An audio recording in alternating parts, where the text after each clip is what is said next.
Dernièrement, Mark Carney est allé en Inde pour renforcer un partenariat économique qui équivaut à au moins 50 milliards de dollars. Mark Carney a déclaré qu'Ottawa et New Delhi allaient approfondir leur coopération dans les domaines de la défense, de sécurité, de l'intelligence artificielle et des technologies spatiales, dans le cadre des efforts déployés par le Canada pour diversifier ses échanges commerciaux et réduire sa dépendance aux États-Unis.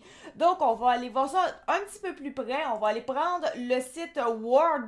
C'est le site wng.org. Ça a été écrit par Christina Grubb le 2 mars. Donc, il y a eu un accord sur l'uranium d'une valeur de 2,6 milliards de dollars et ça va soutenir les ambitions nucléaires de l'Inde et l'engagement commun en faveur d'une énergie propre et fiable. Les deux parties ambitionnent d'exploiter pleinement le potentiel de cette opération et d'atteindre un volume d'échange d'uranium de 50 milliards de dollars d'ici 2030, a déclaré Modi lundi. Madame Modi et Carney ont évoqué plusieurs autres partenariats stratégiques que les deux pays envisagent de conclure ensemble après le rétablissement de leurs relations diplomatiques l'an dernier.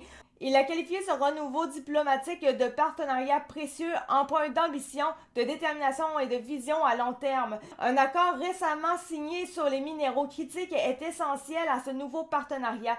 Cet accord portera sur le développement, la transformation et la sécurisation des chaînes d'approvisionnement pour les énergies propres et la fabrication de pointe.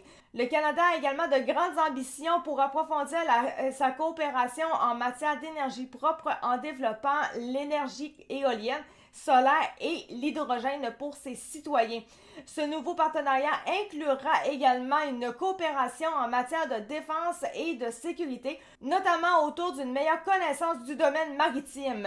En termes de contrat, on parle également de relancer le forum de PDG Canada-Inde en 2026 qui réunira des chefs d'entreprise afin de formuler des recommandations aux deux gouvernements sur les politiques commerciales et d'investissement. Le forum portera sur l'amélioration des technologies propres, des infrastructures, de l'agriculture et de l'innovation numérique. On parle également d'implanter davantage de campus universitaires canadiens en Inde et aussi de partager les meilleures pratiques et technologies en agriculture. Maintenant, pourquoi est-ce que c'est étendu entre le Canada et l'Inde? En fait, suite à l'assassinat d'un Sikh, le gouvernement canadien avait accusé l'Inde d'être responsable de la mort de ce citoyen canadien qui soutenait un groupe Sikh considéré comme terroriste par l'Inde.